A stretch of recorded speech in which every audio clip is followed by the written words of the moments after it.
Hello, my name is Sandy Bacus and my channel name is Sandy B. Stitcher, and I normally do cross-stitch videos showing what I have stitched. Due to some questions from a new cross-stitcher, I have decided to record this video. Arlene, I am sending this out to you, and for anyone else who may be beginning and would like some of their questions answered.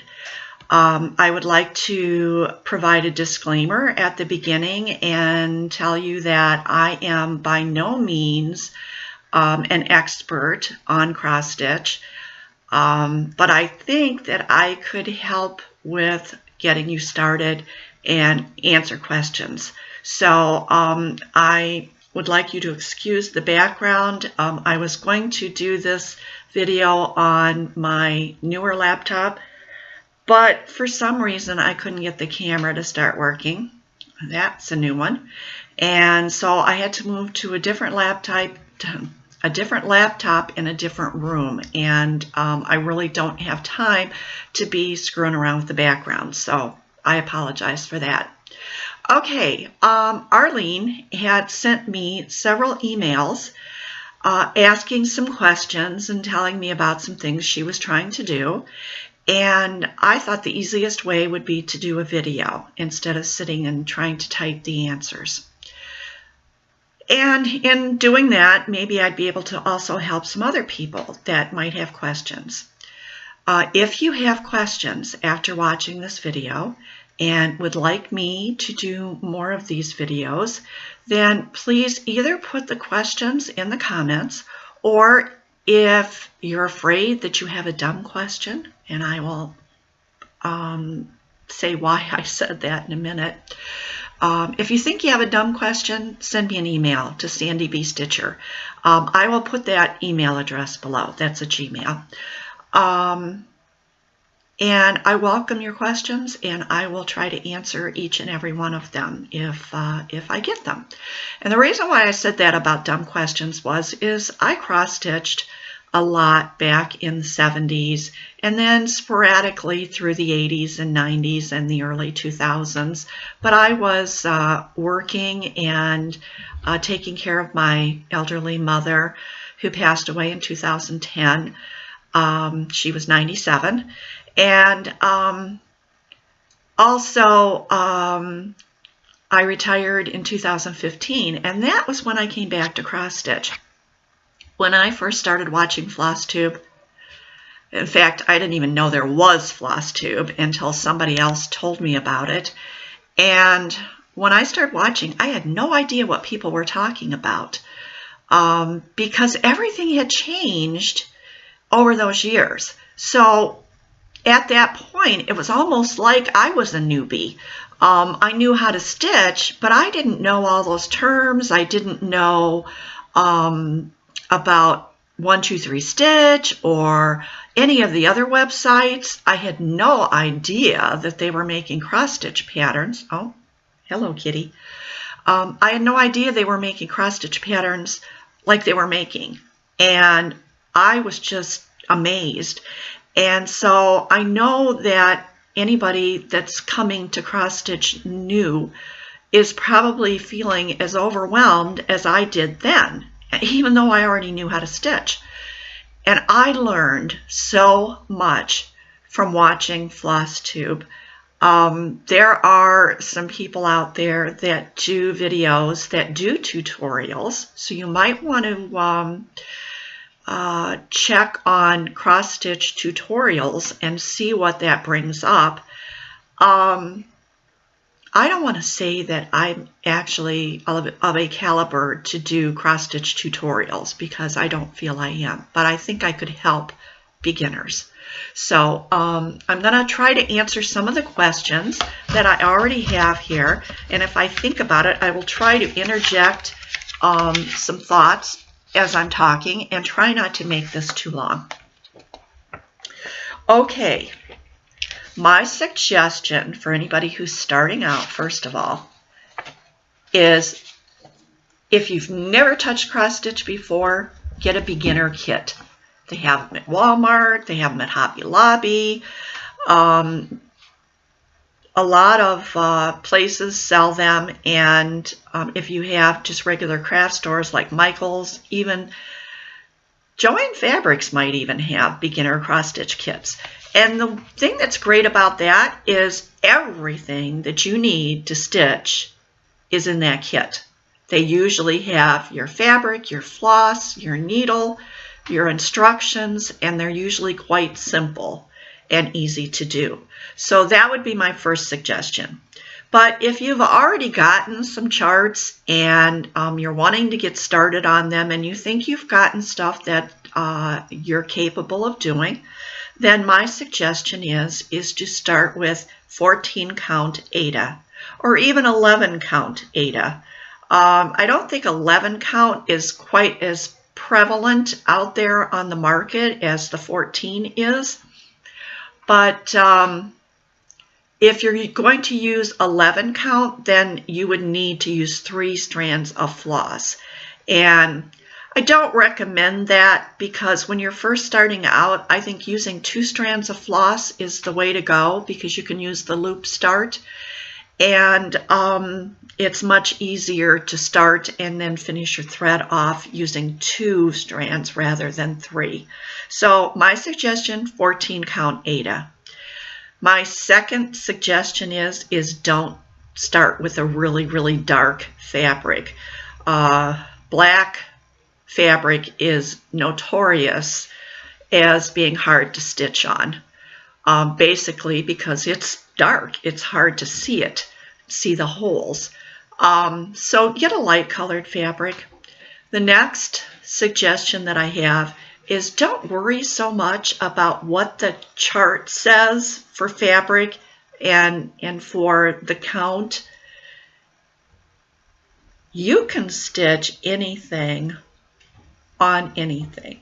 I stitch almost everything on Aida. Everything. I have my first piece of linen up in my craft room that someone gave to me, and I'm going to attempt to stitch on it, but I'm an Aida person and I've been stitching for many, many, many years. My mother started teaching me embroidery when I was a child in the 50s, but I hated it, so I didn't continue with it. But I did go back to doing some cross stitch in the 70s. So all in all, that's a lot of years. So you can use any fabric. Actually, you can use any floss. You don't have to use the floss that's called for, but I usually do. Almost always. It's just easier that way. I'm not a big color changer as far as floss. I don't have a real refined design sense, so I tend to go with whatever the chart says to use. But for fabric, I don't.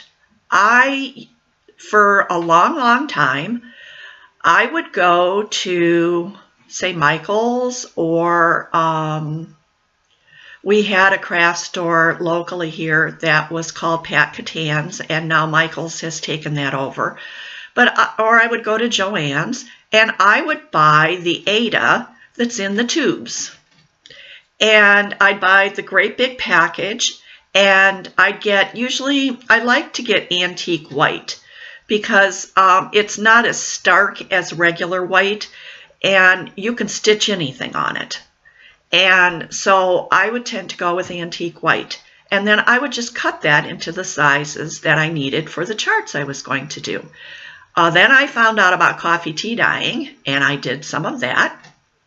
And if you're interested in coffee tea dyeing any fabric, go to Priscilla and Chelsea, the Real Housewives of Cross Stitch. They have a wonderful tutorial for coffee tea dyeing, and that's the tutorial that I follow and to do that.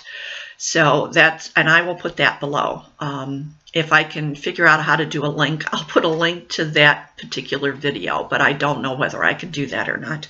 I am not very tech savvy.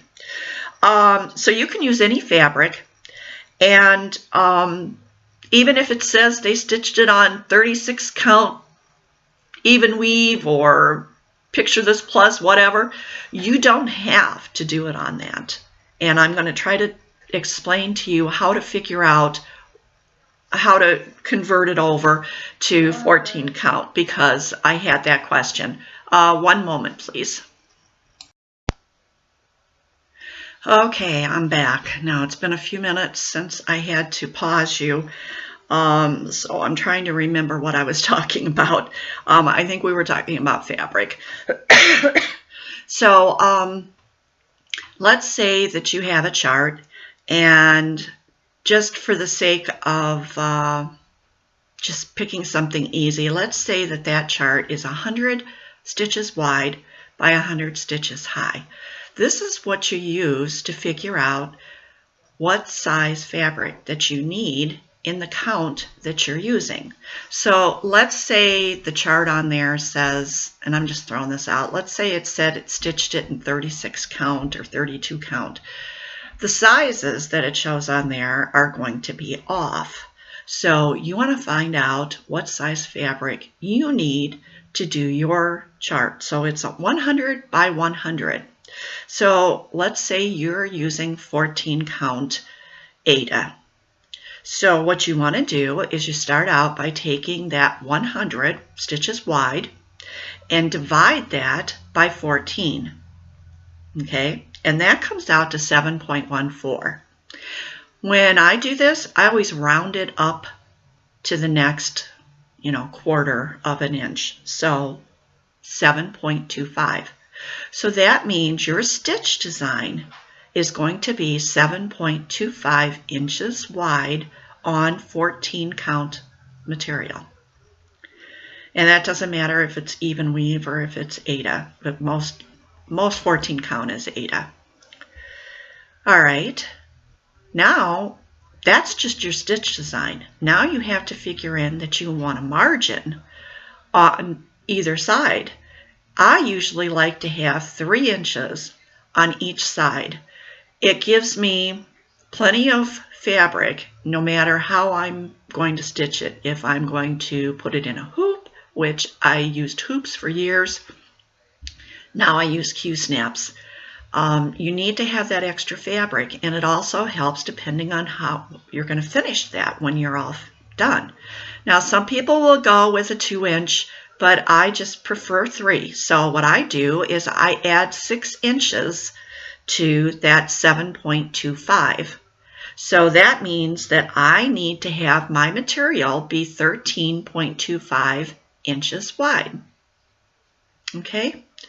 I hope everybody followed that. Now, in this case, I said 100 by 100. So it's a square chart, so I know that I'm going to need a 13.25 inch wide by a 13.25 inch high piece of material.